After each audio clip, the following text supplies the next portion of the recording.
Talk about multiplying binomials. A binomial is a polynomial with two terms. Some simple examples to look at are 3x plus 2. Those are two terms. One term is 3x, the other term is 2, and they're separated by an addition sign. Another example would be 7x minus 3y. And then a third binomial might be 1 minus x squared. In order to multiply two binomials together, we use one of three different methods that I'm going to show you. We call it the box method for the first one I'm going to show you. We have a FOIL method that you might have heard about. And then we can also distribute. So if you're really good at distributing, this might be your favorite method. Let's look at some examples.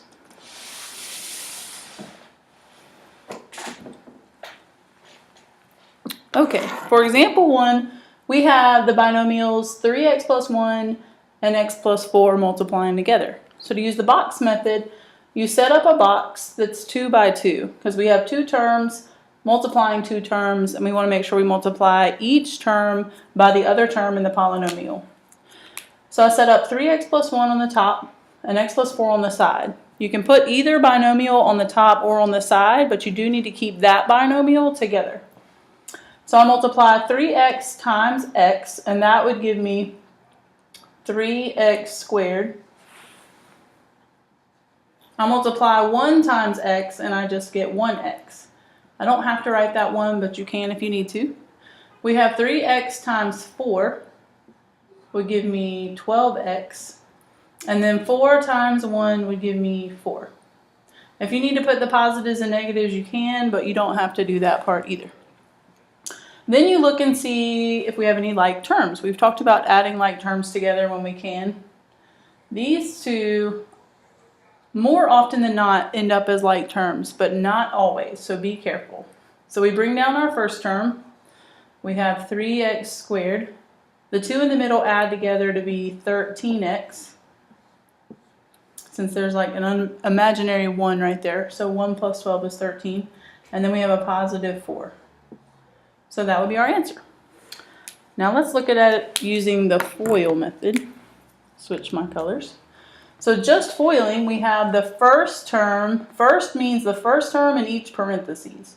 So 3x is the first one here, and x is the first one in this parentheses. So 3x times x would give me 3x squared. Outside means they're the two that are furthest out from each other in each parentheses. So 3x and 4 are the furthest away from each other, so we want to multiply those two next. So 3x times 4 will give me 12x.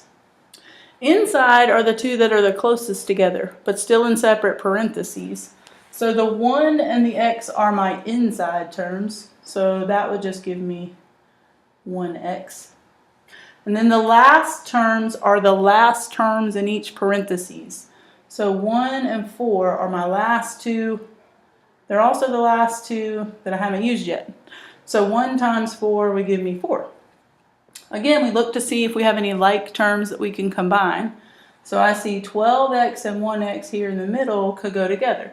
So my final answer is 3x squared plus 13x plus 4. Notice I'm using the same example. So if my answer turned out wrong, then I must have made a mistake. But we should be getting the same answer. I'm just showing you different methods of doing the same multiplying. So you can pick which one you're the most comfortable with. My third method is to distribute. So we have 3x plus 1 times x plus 4 again. I need to distribute the 3x to the x plus 4 and the 1 to the x plus 4. So I wrote that down right here. I have 3x times x plus 4 plus 1 times x plus 4.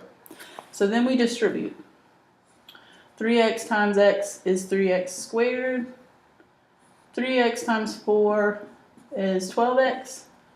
Plus 1 times x is 1x. And 1 times 4 is 4. We combine like terms in the middle.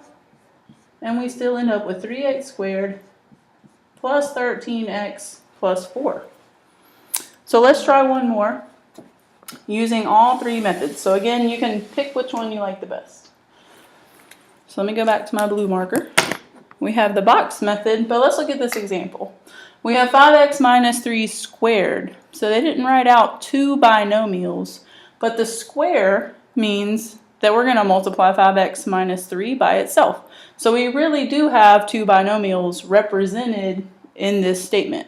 So I put the box method over here. I've got 5x minus 3 on the top and on the side because I want to multiply it by itself. That would still need one of these three methods. So then 5x times 5x would give me 25x squared. I put it in the box. 5x times negative 3 would give me negative 15x. I have 5x times negative 3 again, another negative 15x. And I have negative 3 times negative 3, and again, write the positives and negatives if you need to. That would give me positive 9. The two in the middle, I need to look and see. Those usually add together, but again, be careful. It's not an always situation here. In math, we have to be careful with the word always. So 25x squared comes down because it has nothing to combine with. We have negative 15x plus negative 15x is negative 30x. And then we have 9, which has nothing to go with either. So that's our final answer. Now let's FOIL. So I've set up for foiling. I've got 5x minus 3 times itself. The first term would be the first term in each parentheses. So 5x times 5x would give me 25x squared. Outside are the two that are furthest away, but still in different parentheses, of course. So we have 5x times negative 3 would give me negative 15x. Inside are the two that are closest together. So negative 3 times 5x is another negative 15x.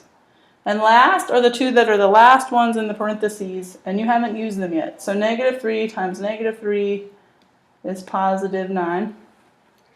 So then we can see if we have any like terms. We sure do. The two in the middle go together. So we have 25x squared minus 30x plus 9 using the FOIL method. Now let's distribute. So I've set up for distributing. I've got 5x minus 3 squared, which means 5x minus 3 times itself. Then I have to distribute the 5x to the 5x minus 3. So I wrote that down. And negative 3 or minus 3 times 5x minus 3. I wrote that down. So then we distribute. We have 5x times 5x would be 25x squared. 5x times negative 3 is negative 15x. Keep going. We have negative 3 times 5x is negative 15x. And negative 3 times negative 3 is positive 9. We can combine the two in the middle, and we get 25x squared minus 30x plus 9. So again, these are three different methods of doing the same math. So you would want to pick which method would seem the easiest for you. Any of them are correct methods. You see we end up with the same answer for each method. Now last but not least, let's look at some application problems. The application of multiplying goes really well with area because when you're multiplying, you need to think about things like area. Perimeter would be to add, but area we have to multiply. For instance, if we had to find the area of a square with a side length of 2x plus 4, it's always good to draw a picture if they don't draw one for you. And I labeled my sides, they would all be 2x plus 4. But then I think about my area formula. Area is length times width. But for a square, they have the same length and width. So we can think of the area of a square as being side squared. So I set up 2x plus 4 squared, very similar to that last example we looked at. And here I just chose the box method for this one. So we have 2x plus 4 times 2x plus 4, and we end up with 4x squared, 8x down here in this box, where we have 4 times 2x coming together, and then 4 times 4 would give me 16. Now we combine like terms in the middle. So 8 plus 8 would give me 16x. So 4x squared plus 16x plus 16 would be my area of the square. Now what if they ask me for the area of a rectangle, and this width is 3x plus 5, and this length is 6x plus 2? Well, I'm still multiplying binomials, so I still need to use one of these three methods. I drew my rectangle, and I labeled my length and my width. And I think about my area formula again is length times width. So I set up the area would be the length and the width that they gave me, and it looks just like the multiplying binomials we've been looking at. Now for this one I chose foiling. So I multiplied the first term times the first term. That gave me 18x squared. 3x times 6x is 18x squared. The outside are the furthest away from each other. So 3x times 2 gave me 6x. The inside are the two closest together. So we got 5 times 6x is 30x. And last but not least, we have the last two terms in each parentheses. 5 times 2 would give me 10. Then I combine the like terms that are usually going to be right there in the middle together. And I get 18x squared plus 36x plus 10 for the area of my rectangle.